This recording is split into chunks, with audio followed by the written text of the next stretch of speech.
What would happen if Americans saw the actual results, the carnage of gun violence? Check it out. Leave your comments, ding the bell, share it with your friends, and subscribe to our channel. Norris in Lincoln Park, New Jersey. Hey, Norris, what's on your mind today? Hey, Tom. First time caller, long-time listener. I just wanted to say about mass shootings that, I just did a quick Google search, and there have been 305 mass school shootings since 1999 in Columbine, and which is a tragedy in this country. And I recently got my gun license. I'm a big time gun lover, but I never owned a gun, and I was never concerned about owning a gun until I moved to a 90% predominantly white neighborhood, and I'm concerned for my kids, and that's one thing that keeps me up at night. So I said to myself, is that because you're not white, or because most of the school shootings happen in white neighborhoods? It's because most of the school shootings happen in white neighborhoods, and my kids and myself, we're black, and I'm worried about that.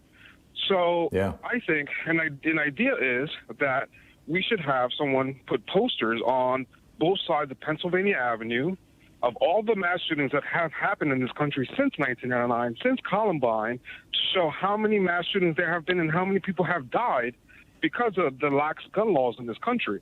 And there are a lot of people who feel the same way, they may love guns, but may never even want to own a gun because it's more dangerous to have one in your house.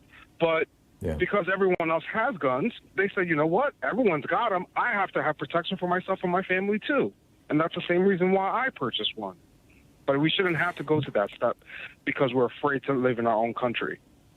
Yeah, I'm with you, Norris, and I do think that the gun movement needs to take a cue from the so-called right to life movement, the anti-abortion movement. They really started getting traction in the 80s and early 90s when they started carrying around posters with pictures of aborted fetuses, and just these gruesome photos, and they're all over the internet. And every protest you go to. An anti-abortion protest, you see these. And without exception, authorities have refused to release the pictures of mass shootings where you've got kids who are just, half their faces blown off or their bodies are just covered with blood and things like that. But I'm guessing that some of the families may have pictures like that. There have to be pictures like that out there somewhere. And correct. It's like, we did this with tobacco, looking at people's lungs, pictures of people's lungs and people as they were dying.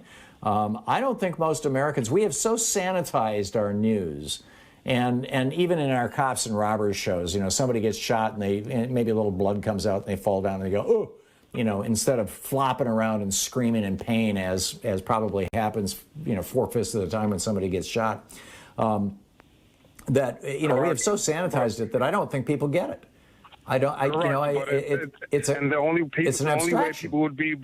The only way people would be able to see that if we were to put posters in front of the Capitol building or on Pennsylvania Avenue to show all of the mass, not just school shootings, but all of the mass shootings that have happened in this country, and then show how many deaths there have been.